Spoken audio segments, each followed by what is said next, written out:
So, hello and welcome to this short video tutorial, and we're going to look at how to simplify fractions, and I'm going to start with an example. So the example that I'm going to start with is 12 over 16,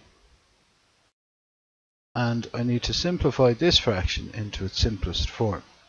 So in order to simplify the fraction, what I need to do is I need to look at a highest common factor for the numerator, which is the number on the top for n, and the denominator, which is the number on the bottom, the d. So what I can do then is look at the factors of each number and then try to identify the highest common factor. So I'm going to list my factors up here.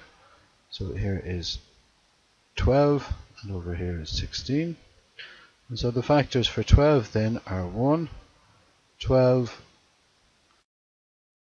2, 6, and 3 and 4. And so from 16 then my factors are 16, 1, 2, 8 and 4 and 4. So now if I look at both lists, I'm going to look at which are the common factors and then which is the highest common factor. So obviously 1 and 1, they're both common factors, 2 is a common factor, but 4 then is my highest common factor. So what I need to do next then is take my highest common factor and divide that into both the numerator and the denominator. So I'm going to divide 4 into 12. Well, 4 into 12 goes 3 times. And then I'm going to divide 4 into 16, and 4 into 16 goes 4 times. And so I end up with a simplified fraction of 3/4.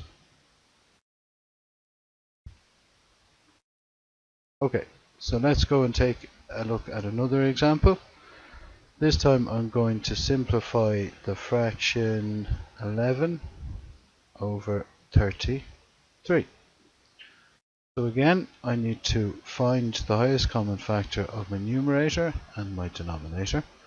And so I'm going to list my factors over here. So my factors of 11 and my factors of 33. So the factors of 11 are 11 and 1. 11 has no more factors as it's a prime number. And then I'm going to look at my factors of 33.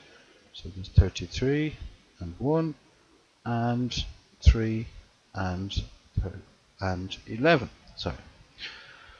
So looking at my two lists, my highest common factor is the number 11.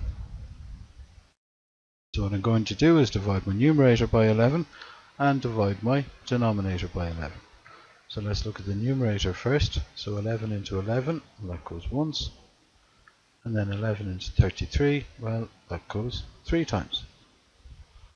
Okay, let's take a look then at one final example, and then you can have a go yourself.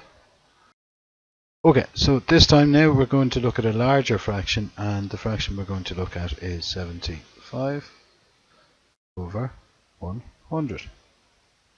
So again, I need to look at my numerator and my denominator. I can list the fractions, although after a while then you get used to doing this and they should be just in your head. You don't have to make this list at all. So I'm going to write 75 and 100.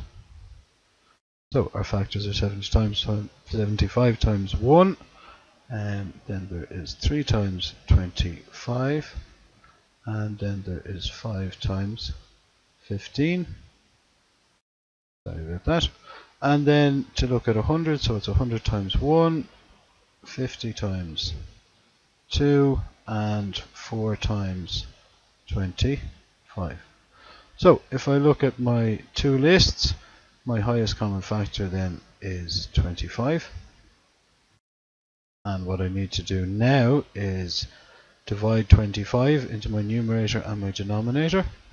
So 25 into 75, that goes 3 times, and 25 into 100, that goes 4 times. And so 75 over 100, that can be simplified to 3/4. Okay, on the next slide, or the next screen, you're going to have a few examples which you can work through yourself, and then I will present you with the answers so you can check how you've